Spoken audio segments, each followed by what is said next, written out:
I was cooking through my cooking career, chef career started in the 70s, and proceeded up until 2001, and for most of that time, one wasted food in a professional kitchen setting at one's peril.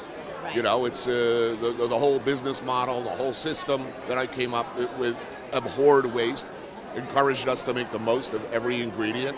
And so to see that between 25 or 30% of all the food we manufacture and raise in this country ends up thrown in the garbage, I find that personally offensive.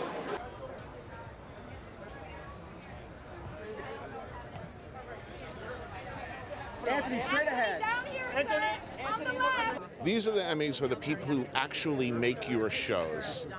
Are honored. Okay, the people who shoot the shows and make them look gorgeous, the people who write them, the people who lay in sound and do sound design, which is incredibly important, and the editors. Editing, man, the difference between a good edit and a bad edit, it's everything. It's everything. So, you know, these are the people who, you know, if you like the house you live in, these are the people who built your house. It's still remarkable to me every day that every time that I can pay my rent on time. Until age 44, I'd never been able to pay rent on time. I'd never had anything resembling, I was living paycheck to paycheck. I was living the way, college kids live. Till I was 44. I had no security, no possessions,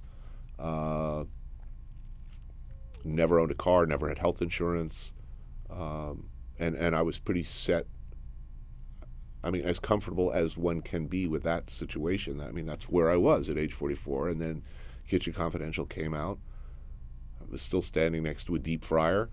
So even though it's 11 years later, as I like to say, the smell of the steam table and the griddle is still pretty fresh in memory, and I guess in some ways it informs, how I live my life now.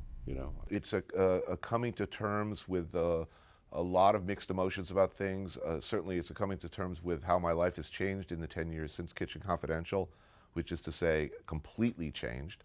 I went from a guy, broke. Had been broke, never insured, never owned anything, perpetually in debt, hard-working guy, to overnight the guy with the best job in the world, with the freedom to travel around the world doing anything he wants and get paid for it. So it's a coming to terms with that, and also a look at the industry that I covered in Kitchen Confidential, and how that's changed in 10 years, which is to say, enormous.